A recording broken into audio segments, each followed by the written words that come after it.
Hello, I'm Marcia Ore. I work as a wraparound diversity, equity and inclusion consultant and coach, supporting individuals and organisations in both the UK and North America.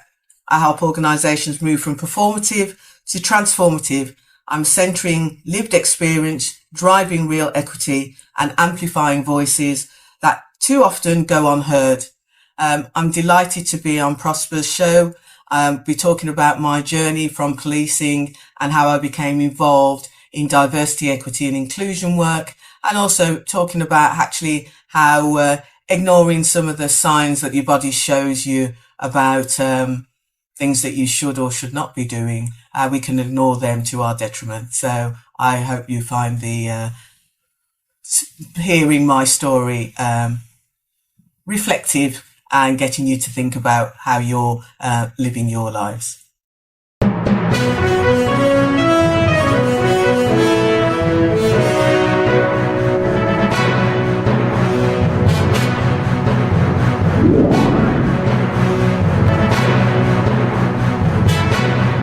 Now, welcome to yet another exciting episode of the Online Prosperity Show, where we dive into the journeys of remarkable individuals that are transforming challenges into opportunities. I'm your host, Prosper Tarolinga, and today we are joined by someone whose name is synonymous with resilience and change.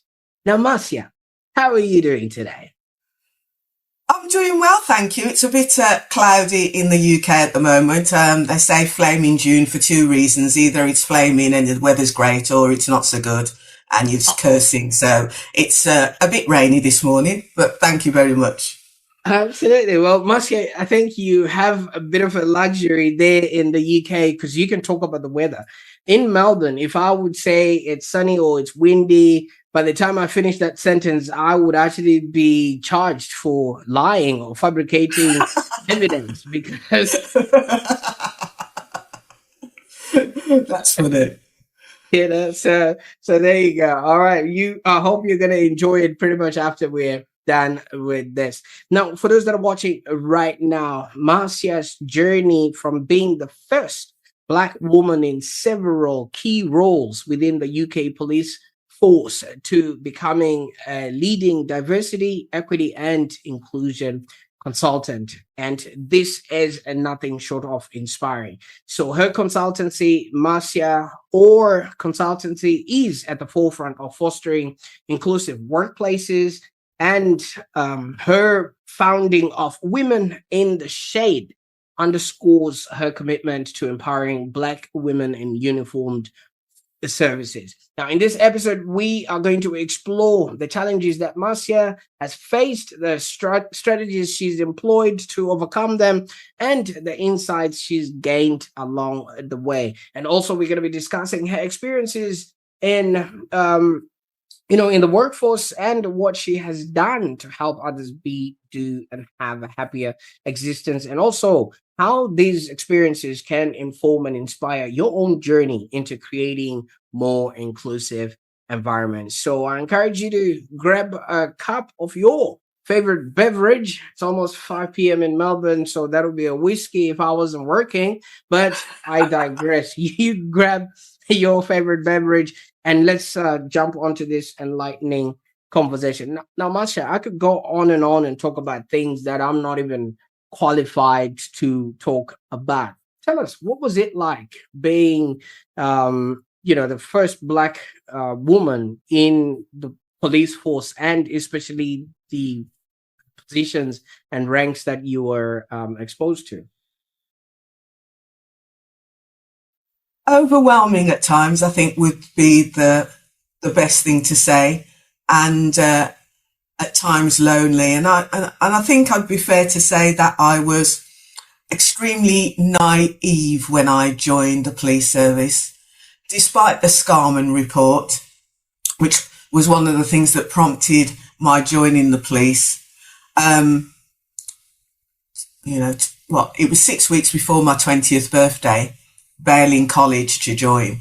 I think one of the things that I have learnt throughout the years. It's a reoccurring theme. Just because somebody says they welcome you and they want you to come in and they welcome diversity doesn't mean to say they actually treat you inclusively, and they respect your difference.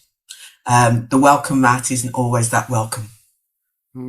Absolutely. And I can imagine, being in the police force, you're also being exposed to other people and other members, of the public who might not have the same respect or, attention to detail that the other police members would have. But we'll jump into that a little bit later on. Now, going into the police, was that a childhood dream, or was that something that just happened as a career progression? No, wasn't a dream. My dad had been a police officer in Jamaica, and then he's part of that Windrush generation, came over in the late 50s and wanted to join the police and thought he would be able to join the police. And if they had a computer at that time, the computer said no. So there was that background as well. And then as a child in the area that I lived in Winson Green in Birmingham, the local police, Birmingham City Police at that time, they had a law and order competition that they ran with junior schools. It was history based, but it was about history of policing and things like that. And I was one of those young people who took part in that quiz. And that added another interest in policing. And so when the riots took place in 1981, and actually they also happened in other parts of the country, including where I lived in Birmingham, and I was a Saturday girl as a student. Burton's at the corner of New Street and Corporation Street in the city centre when the disorder reached Birmingham, and actually spent a number of hours with other members of staff and customers trapped because we couldn't go out. Scarman report came out. West Midlands Police, as it was at that time, were welcoming, recruiting black officers or black staff to join. I submitted my application, and 6 months later, I was in. Brilliant. Congratulations. And with this, I mean, obviously there was all those riots that were happening then. How has this now shaped your perspective on diversity and inclusion? I mean, it's not just, I'd say it's not just the riots, and it's also the fact that when I joined policing, the Sex Discrimination Act in the UK just kicked into policing. And so police women's departments were disbanded, and police women were now working alongside policemen. And so when I joined the shift, I was number 2 policewoman on a shift of about 30 men. So there was a lot of dynamics, not just race. There's the whole gender agenda as well that is something that has shaped my passion and commitment to actually equity and inclusion and diversity. It started in policing, which isn't expected, and it's carried on since I've left or transitioned into other areas. So you did mention, the year before or just recently that just enacted the, that law that then equated women officers and male officers, to be able to work in the same sort of areas. What was it like before? What would you have stepped into had they not enacted that law? Police Women's Department, looking after babies and children and women. Not going to say it changed that much, disbanding police women's departments, because that was the expectation in many respects, that you were a woman who looked after other women, babies and children, even if you didn't have children of your own and didn't know how to look after, so just because of a law is enacted to make things more equitable doesn't mean to say it happens, and doesn't mean to say it happens overnight. I think there's a real myth when it comes to diversity in terms of recruitment, that by recruiting diversely, that the mere presence will change the culture and change the dynamics in the workplace. And that's putting a lot of burden on minorities anyway, without actually an organisation doing the groundwork. The analogy I use is gardening. Mm-hmm. So if you've got a garden, you wouldn't go to the garden centre, buy the plants you like, go home and just stick them in anywhere. You'd prepare the soil, you'd weed, you'd make sure you put the plants in the right place, depending on their needs. But when it comes to people, we just throw them in anyway and expect them to get on with it. And that's the analogy I use. We still do that, especially when we're talking about people from diverse backgrounds. Absolutely. And, with that in mind, I mean, I've never been around a sort of police sort of activity, but from what I see from TV, it's usually a high stakes operation where, maybe guns are involved or weapons are involved. There's an exchange with, rogue individuals that are trying to escape imprisonment and things of that nature. How were the male counterparts treating you in the event that maybe a confrontation with the public would have happened? Was that in your favor or not? It's an interesting question because people see from TV that it can be all drama and rushing around. Sometimes policing can be quite boring. It can be quite mundane. It's not always rushing around on an adrenaline rush. And it's a difficult job regardless of who you are. Policing is challenging because what you're doing is you tend to see the not nice side of humanity on a daily basis, without throwing in anything else. So, I've stood outside. I remember when the Assistant High Commissioner of India was kidnapped and then murdered. I stood outside the High Commission doing security. Not the most fun, exciting job. So it's not always rushing around and high stakes, but when it kicks off, it can kick off. And, I remember another incident when we had disorder in Birmingham where I didn't go home for a good part of 24 hours because we just had to deal with situations. So that's the nature of the job. It can be a bit quite mundane, but when it happens, it can really happen. Absolutely. I thought it was high speed chases, on Birmingham, Sometimes, highway. and sometimes not. And the other thing as well, in the UK, we don't routinely arm. So we don't carry guns. So when I joined policing in 1982, as a police officer, we would have a wooden baton. And for a woman, it was considerably shorter than a man's because it went in a handbag, handcuffs and a radio. That was your equipment, and your pocket notebook. That was your equipment. Later on, you had stab-resistant vests and you had utility belts and CS spray and extendable batons. But when I joined, that was what you dealt with. So that was what you had. So you had to use your communication skills, your mouth, to try and talk and diffuse situations. Because I can only imagine, because if somebody has maybe just recently committed a crime, they are in a whole different state. And with that sort of exposure to people like that, like you said, most people would have been in the worst of humanity. How did that then influence your approach to leadership and advocacy? Oh, that's a really good question. I think my approach has developed over time, and it's to listen, to understand. And as a coach, that's something I carry on through as well, that sometimes people listen to respond.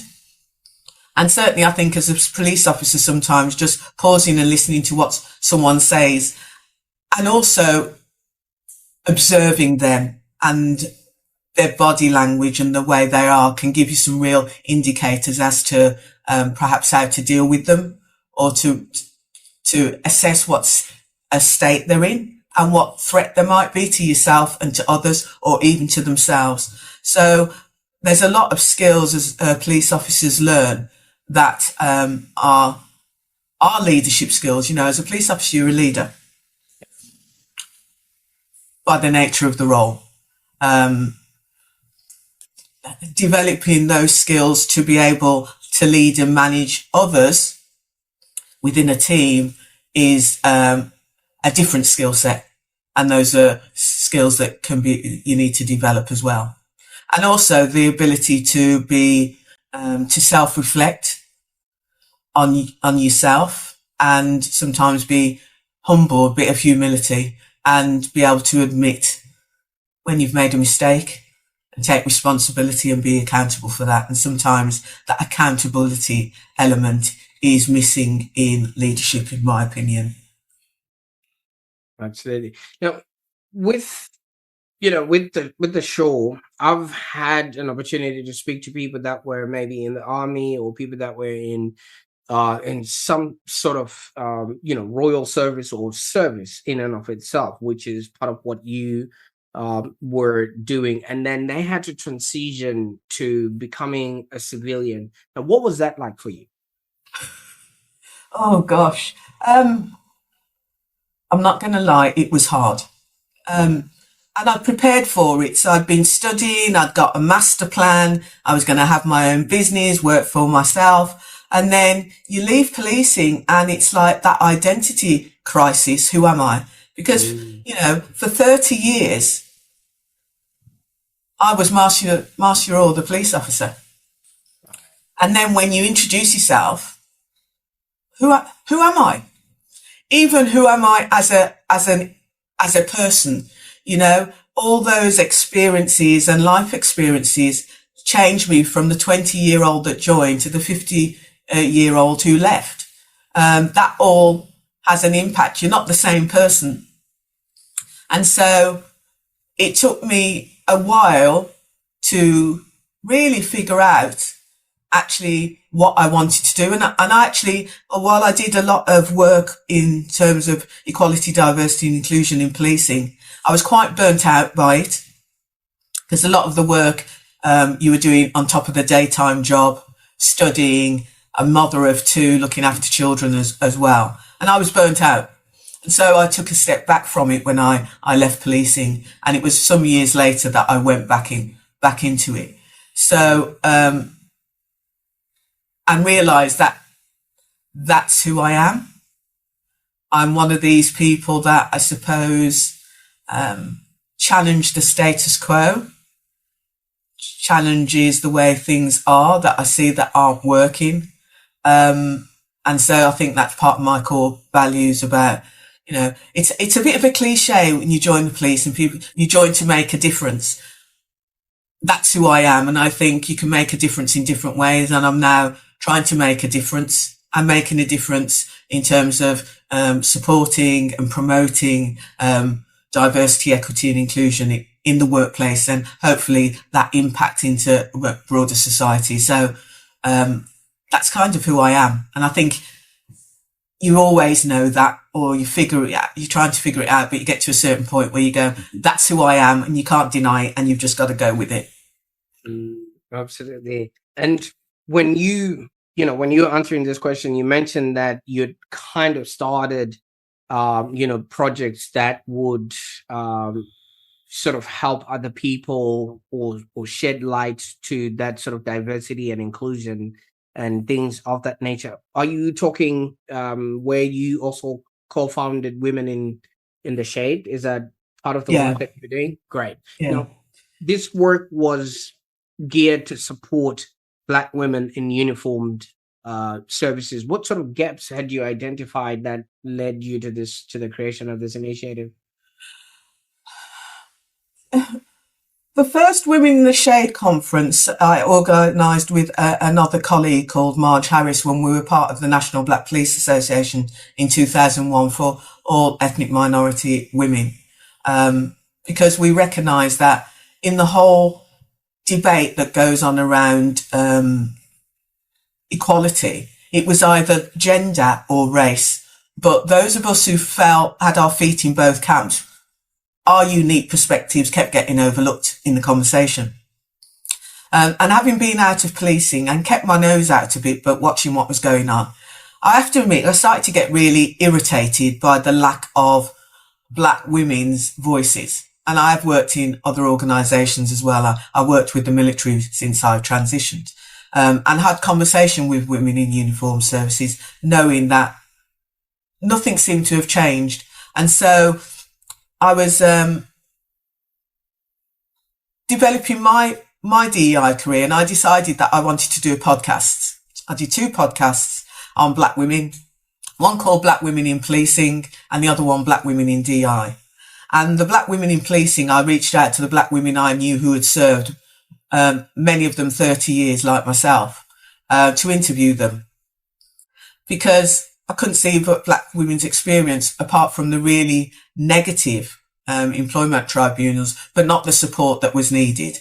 And so I interviewed anyway these women, and Karen Geddes was one of the women that I interviewed. Karen and I knew each other from our policing days. We both got promoted at the same time to sergeant. Karen went on to be a superintendent. I went to another force. And so I interviewed Karen, and it was after that interview we were having a chat. And she said, and we realised that actually, despite the 60 years service between us and the number of black women that have joined policing since the 80s and before, actually not many did 30 years. That's quite alarming. How few had completed 30 years service in compared to the male counterparts, either black or white, or female counterparts who are white. And so Karen went, should we do something about it? And we just off the cuff said, yeah, okay then. Kind of agitate. Let's raise the profile of the lack of black women's voices. And we focused on policing in the first, for the first conference. And we had resistance, and we had resistance from black and brown people, saying we were being divisive. Why don't, there's organisations called Women of Colour in Policing, that will encapsulate that. But we said we're unapologetically talking about black women, because when you merge groups together, people think you all have the same experience. So we're not saying we are women of colour, but we're black women, and our experience is unique and our voices aren't heard. So we got sponsorship. We hosted the first conference, lots of media attention, and literally, Prosper, we were not going to do anything else. We hadn't got a plan. There was no big plan. It was do the conference, drop the mic, walk away.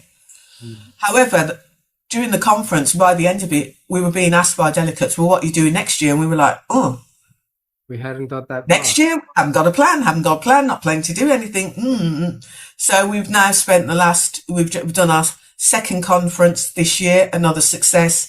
We're now planning our next conference, and we're delivering training supporting black women and women of Asian heritage as well in one force.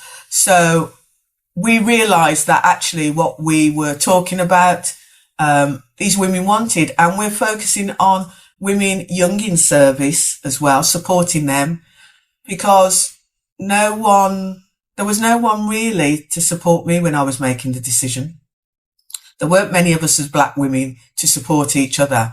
And so for us, it's really a bit of a labour of love. It's like we want to support black women, those who are in the service and those who are considering it, so they make informed decisions. We're not saying don't join, because I have absolutely no regrets joining, and I know Karen hasn't as well. What we're saying is you need to have a strategy to navigate the organisations, to develop your career. You need to have your eyes wide open. And we want to give them that support to be able to do that so they can contribute, and also not minimise the damage it can be by being the only one that looks like you in the room.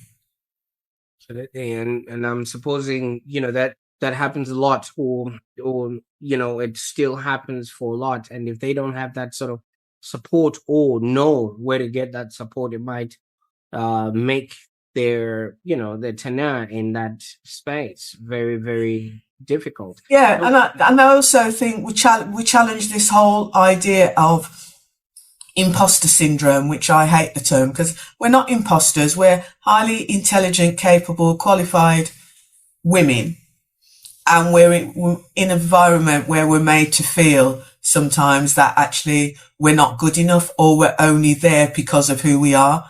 I mean, I didn't get promoted deliberately for the best part of 19 years ago for promotion, because I didn't want anyone to say that I got promoted because I was a black woman. So I did lots of different jobs, lots of experience, did a national police exam, assessment centre interviews, got promoted. And then someone said to me, oh, you only got promoted because you're a black woman. And it was like, okay. So I've waited all this time to build myself up, get experience, and that's still what's thrown at me. So, yeah, sometimes people do. That's what they see, and they assume that you don't get the positions on merit, and that you're not capable because of who you are, which is can really be damaging to your confidence and your self-esteem. I can only imagine, because if people are going to dim their light just so that other people don't feel kind of Threatened, threatened. threatened. Yes, yeah.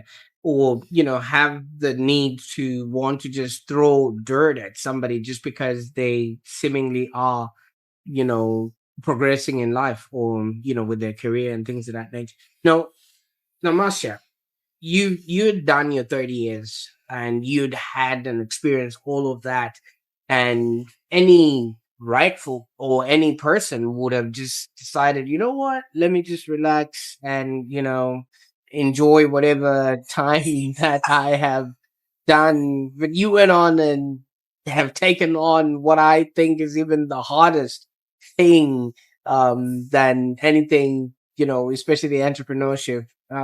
Yeah, what gives? That's what my kids say. What's wrong with you? You're retired. Why don't you stop? And I say, I'm not dead yet. I'll stop when I'm dead. I think we're put on this earth for a purpose. I think we all have our life purpose. And when you figure that out, then you need to fulfill it. And my purpose, I believe, is to support people and help people so we have a more equal and just and fair workplace and society. It's not easy. I have times where I think, really, I'm going to have this conversation again. I am tired. And then somebody will reach out to you and say, I heard you speak, or you posted something on LinkedIn and it's just what I needed. And you go, that's my life purpose. That's it.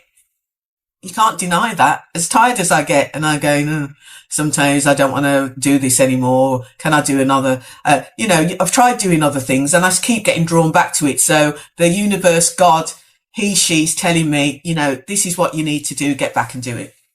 Absolutely. Now, you see, while I was looking at your file, you look at other people's files.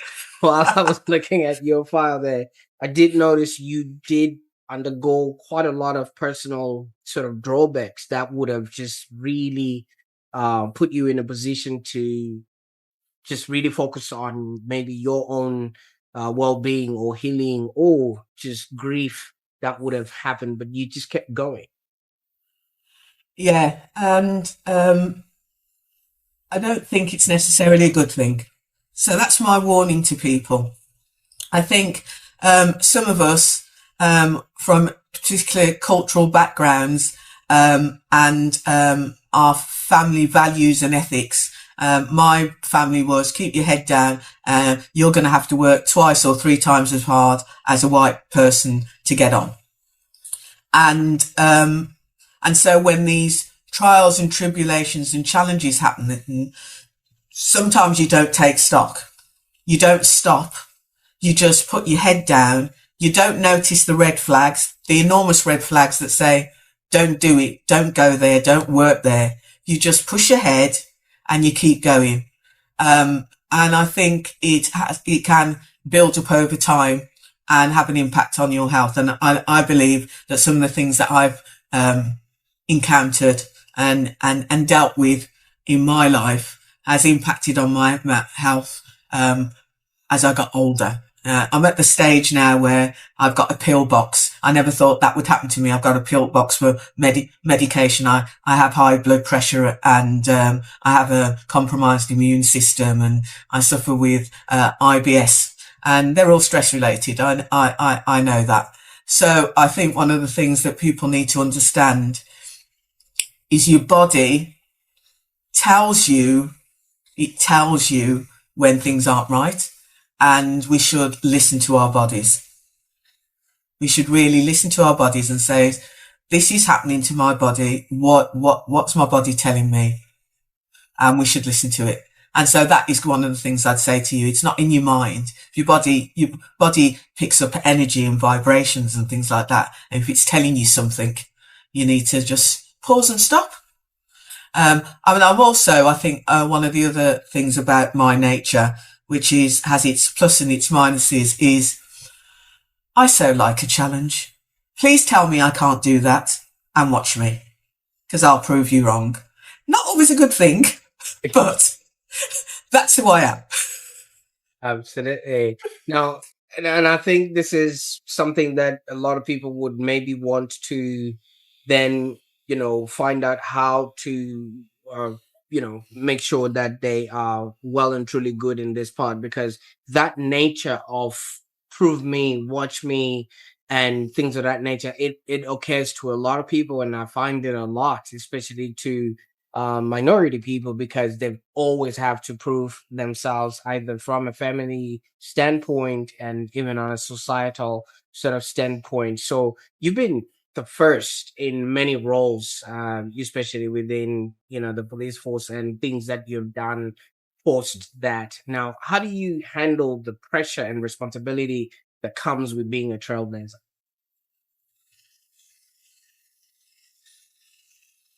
Jeez, that's a question, Prosper.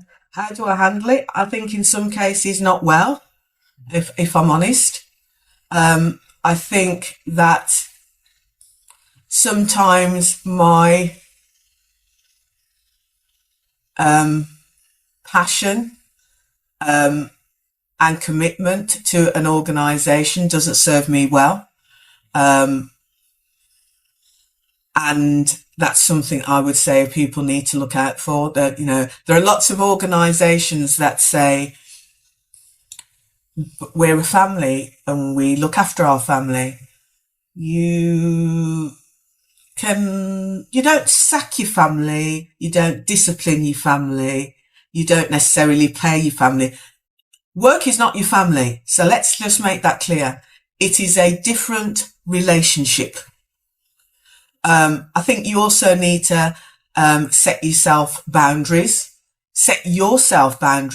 and set your colleagues' boundaries about how they treat you and how they work with you as well. And also respect the boundaries they set themselves and encourage them to set boundaries, to say, how do you want us to work together?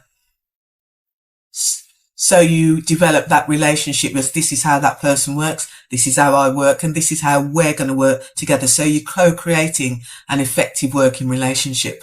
But I still slip. I still sometimes am working silly hours that I should be doing, and I'm going, why am I doing this? But I can't help myself because it's a behaviour. It's a behaviour, and you're trying to break the pattern. So I haven't got it right. Sometimes I slip. But, air is human, but it's about being aware of that and what you're doing and actually prioritising. There's sometimes that I'm going, I have to work the weekend because I want to get this done because there's things I'm doing next week. And other times I just can sometimes get engrossed. One of my worst things is I can get engrossed in work or writing something and suddenly realise I've skipped dinner or maybe lunch. You get so focused on stuff. So setting myself on my phone, an alarm that goes, it's time to eat.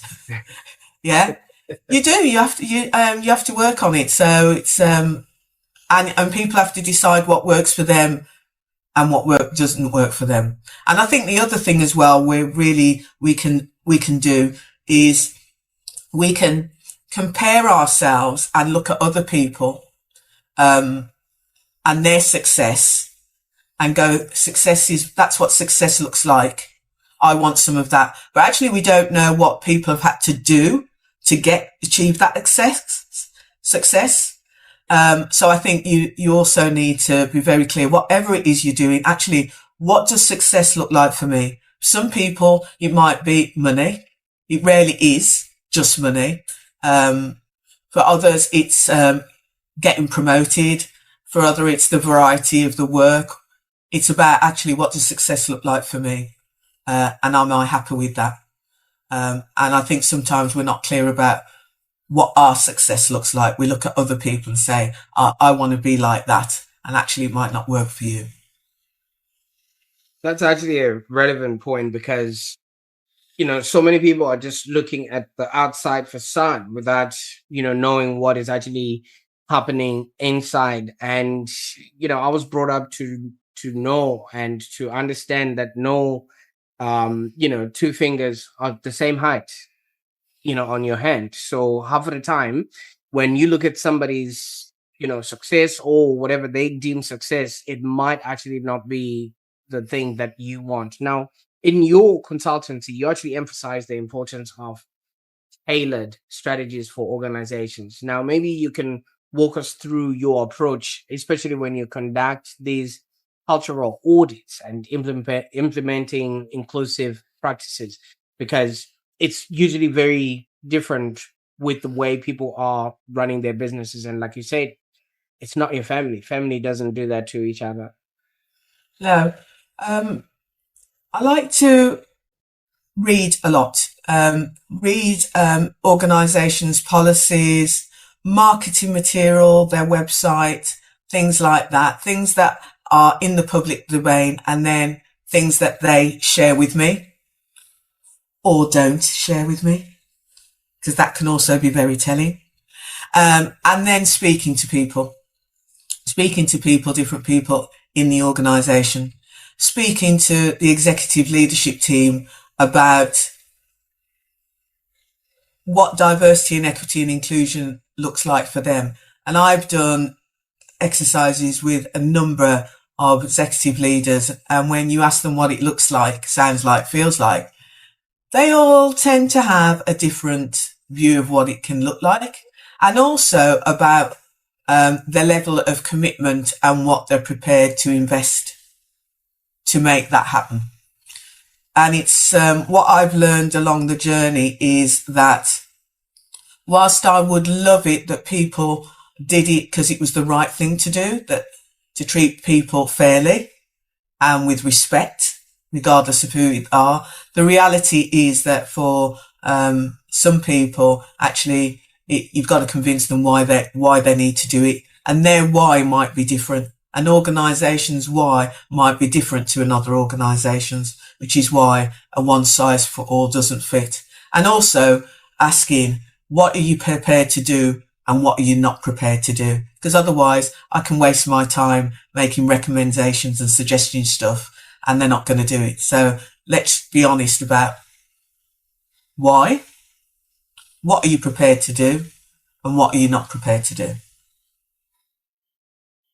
When you do these audits and when you sort of look around, you would notice that maybe the people at the top have a, some sort of different idea to everybody else within the organization. Is this where the concept of just wraparound equality comes into play? Yeah, definitely. One size doesn't fit all. You do sometimes have to make adjustments, and you also have to consider those who are dissenters of what the organisation says they want. Those who might feel that diversity, equity, inclusion will be to their disadvantage. And there are people that feel like that. And, white men increasingly feel that they're being disadvantaged by diversity, equity and inclusion programs and initiatives. And whilst people might not like it, actually, we need to listen to them and understand why they feel like that. To bring them, if we can't bring them on board, then at least we know. And that's the reality of it. People sometimes feel that if someone's getting something, they're losing out. The zero-sum game. So, Yeah. Example. And also to, in some respects as well, the notion of understanding we all have privilege and it looks differently. And that for some demographics, they don't have to think about or navigate the world the way others do. If you've got a disability and you're leaving your home or anything you're doing, you really have to plan and strategize how you're going to get from point A to point B. You can't just want to go somewhere and just, get on a plane, get on a bus, walk down. It doesn't work like that. And so the same needs to be considered for other groups. There are other groups that actually we have to think about where we go. I'm a black gay woman. I think about the countries I'm going to, because not all are going to be welcoming to me for a variety of reasons. Depending on the country, being gay is not a thing. So you have to think about that. If you're going to go there, you have to think about your space. I have a wife. We don't use the same surname. Part of her job is traveling as well. And so these are all things that we have to think about that if you're a white man, you don't have to think about. If you're a white, gay man, some of them you're going to think about the spaces that you go to. So understanding the concept of actually what your privilege is compared to other people's privilege. And people don't get that. They hear the word privilege and they think, oh, you're saying that I get benefits. Well, sometimes you do, but it's about actually being cognizant of people's experience is different to your own. Now, Marcia, your work, as you're saying, really spans from various sectors. It includes education, nuclear energy, and housing. Is there a specific sort of industry that you enjoy working with the most?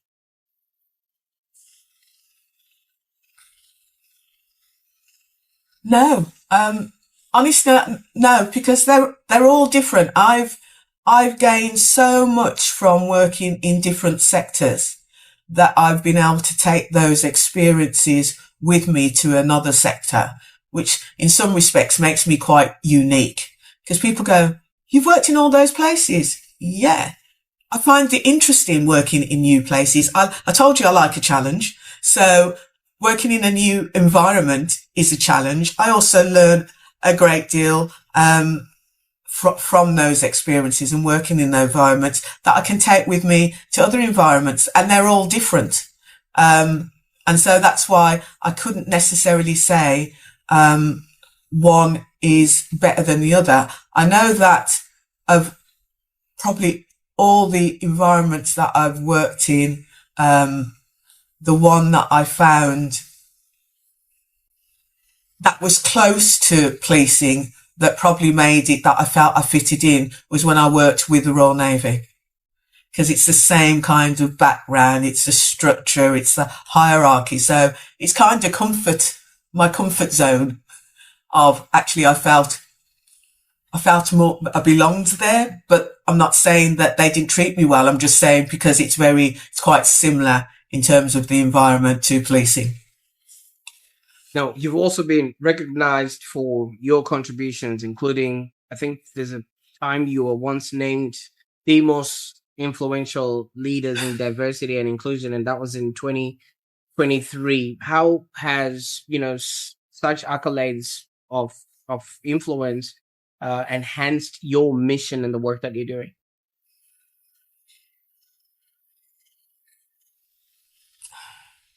It's nice to be recognised, and I value it and I appreciate it. But my goal isn't to get accolades. My goal is to help people and organisations. So if they come about, I'm grateful and I thank them. I acknowledge it. But for me, it's like I said, it's when someone gets in touch with me and says, thank you. This has had an impact on my life. Thank you. I just needed to hear that. That's my accolades. That's good enough for me. Absolutely. Well, you are still a leader in our eyes here, and I really appreciate you gracing us with your presence on the online prosperity show. But you did mention, obviously, that people should be cognizant of what is happening to them and should pay attention, to the signs in their bodies. I would, venture to think that post pandemic, the pandemic, a lot of people have really, really started, focusing on their health and their own well being. And mental health has also been a very big sort of subject in and around what people are doing. And I notice it is also, integral in some inclusive workplaces. Now, how do you address these aspects in your consultancy, especially for marginalized groups, bearing in mind that some of these things are actually seen as taboo or as things that are never really spoken about? Yeah, it's a difficult one. I mean, I'm a mental health first aider. My mum was a psychiatric nurse, so I spent my formative years wandering around a psychiatric hospital and doing work experience there. And I do work now with a mental health charity. I One of the things that concerns me, and it's part of the cultural aspect of some communities, is that we don't want to talk about certain subjects. They become taboo and stigmatized. We all will have experienced mental ill health at some period in time. And it's just like ignoring a physical symptom. It doesn't go away. It just gets worse over time if it's not addressed. So it's about actually how I and others can articulate that to different communities so they hear it, that it's about your health. Your mental health is part of your physical health. They go hand in hand, and they affect each other.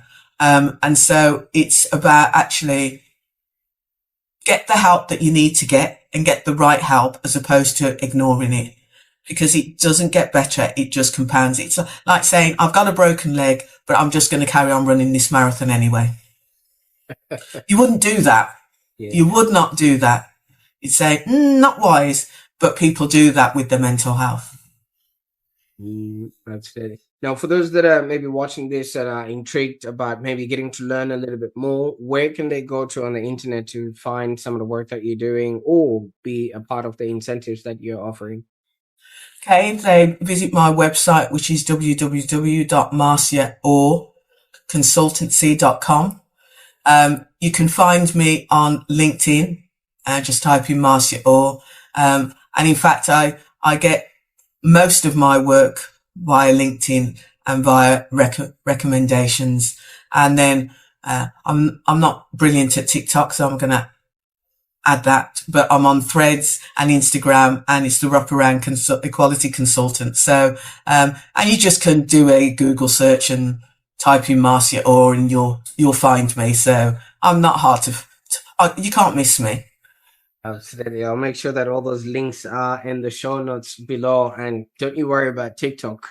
You don't have TikTok will find you. All right.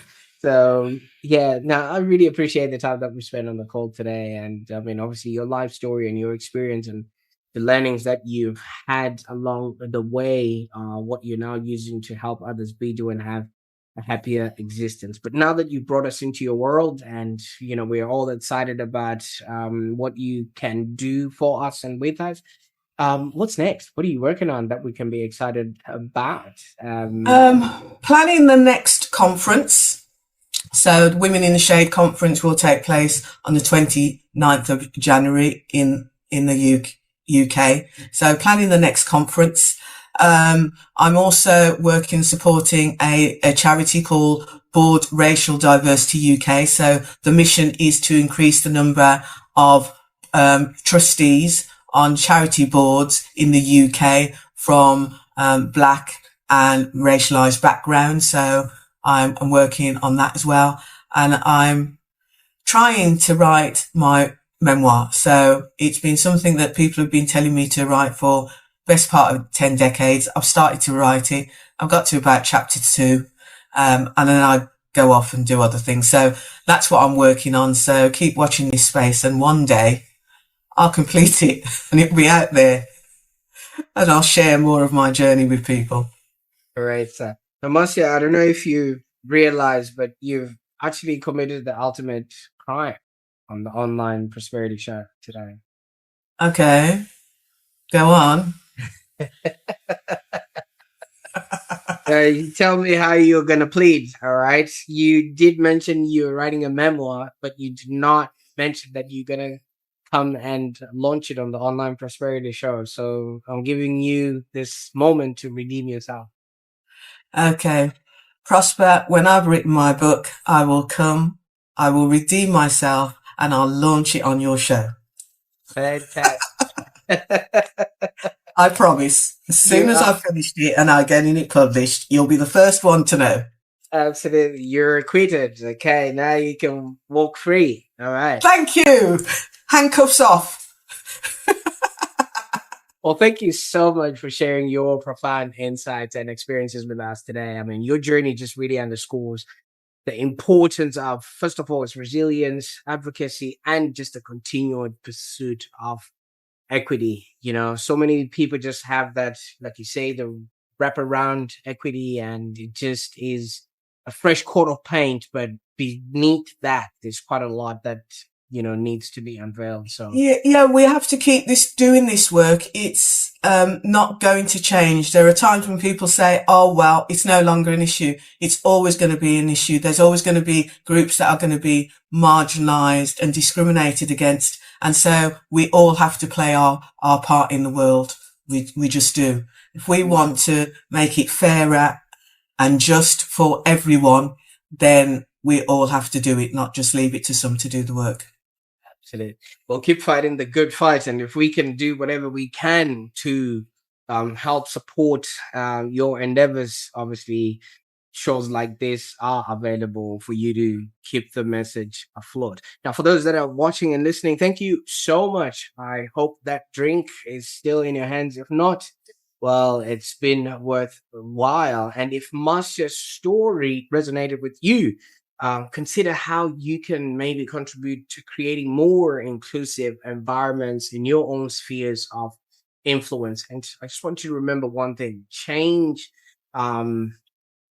just starts with awareness, and it is then propelled by action. So if you see something and you don't say anything, guess what happens? You are also part of the problem. So while you're at it, don't forget to subscribe to the Online Prosperity Show for more insightful conversations like this, because in our next episode, I have word that we're going to be exploring innovative ideas to enhance your well-being and happiness. So I can't wait to see what you're going to do with this information.